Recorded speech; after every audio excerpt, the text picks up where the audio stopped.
Okay, so this next video lecture is still the continuation of our Module 4 CVP analysis. So we are now in the topic about margin of safety. So when we say margin of safety, basically, this is the difference between the actual number of units sold minus the break-even point in units, or the actual level of sales revenue minus the break-even point in revenue. After getting their difference, we will divide it by the current level of sales, either in units or in total or in revenue. Okay, so we have here the formula. Okay, so you can also multiply it by 100 to get the whole amount of percentage, okay, for this margin of safety. So the margin of safety formula can also be expressed, okay, in amounts or number of units, just like our break-even point. So for the margin of safety in dollars or peso or revenue, so this is the difference between current sales, okay, and your break-even point in revenue, as mentioned earlier. And your margin of safety is margin of safety, I mean, in terms of units, is current sales in units minus also break-even point in units.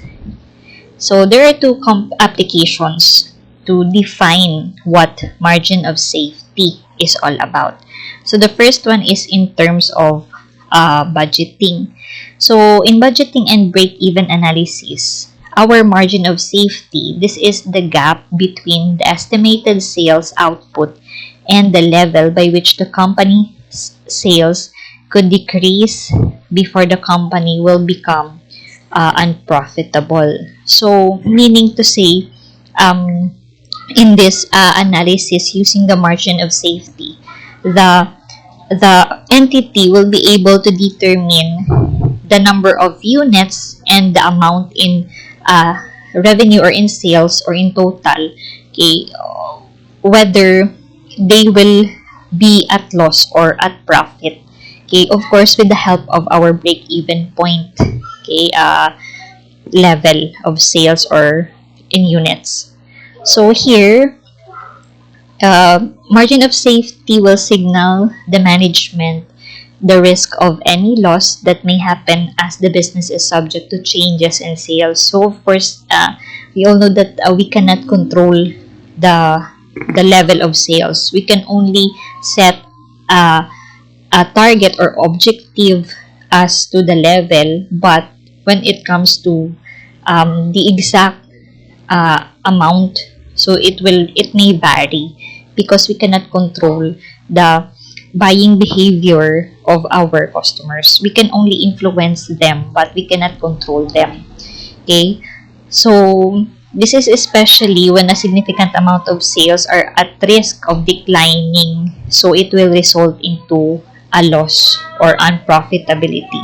So a low percentage of margin of safety might cause a business to cut expenses, while a high spread of margin assures a company that it is protected from any sales variability. So here, it will also help the management in determining, okay, so whether they will have to minimize or cut their cost so that they will still achieve profitability, or based on the result of the margin of safety, so they can see that if at this level of sales, they can still cover up their costs. Okay, so that's how it is used in budgeting.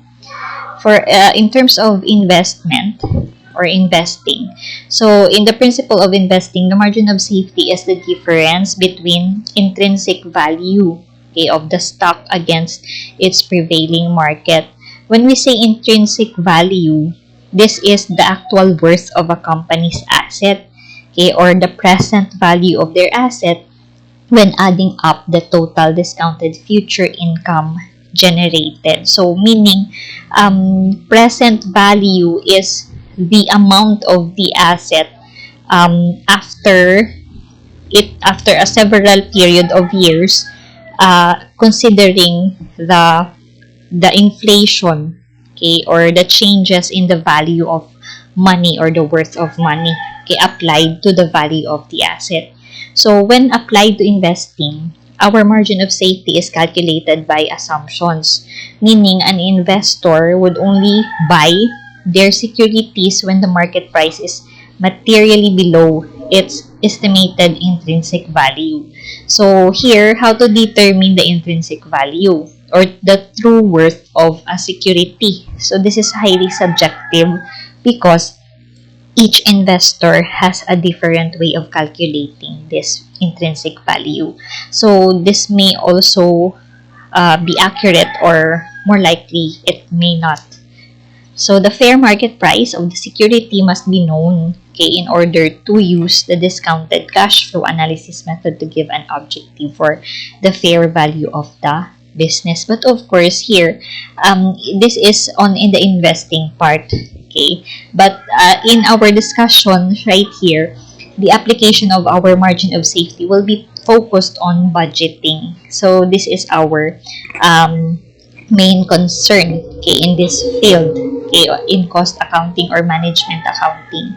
So for investing, so it has a separate also concern also, okay. But again, we will be focused on application or applying margin of safety principle in budgeting.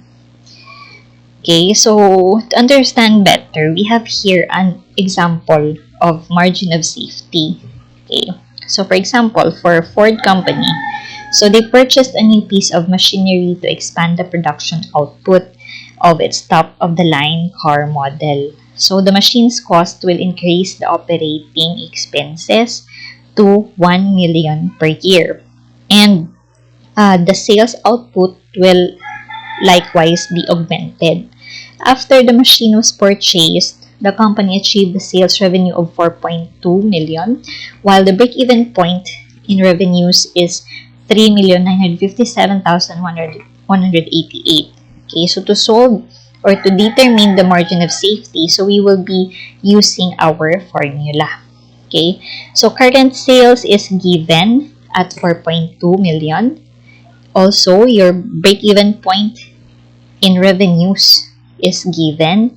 So that's 3,957,188. So we will get the difference between these two amounts, and then we will divide it to the current sales level of 4.2. So in this case, our margin of safety is at 5.78%. Okay, so here, what about margin of safety in revenue or in total or in dollars or in peso? How to determine, okay, how much is the margin of safety? So here, using the formula given earlier, so we will just deduct the current sales level and the break-even point, okay, in revenue. So your margin of safety in dollars in total or in revenue, so that amounts to 242,812. Okay, so its equivalent percentage is 5.78%. So how important is our margin of safety? So here, a high margin of safety actually is preferred, okay, because meaning the company is still able to cover up their cost at a greater amount without the entity having to lose. Okay, so that's how your margin of safety is used in analysis.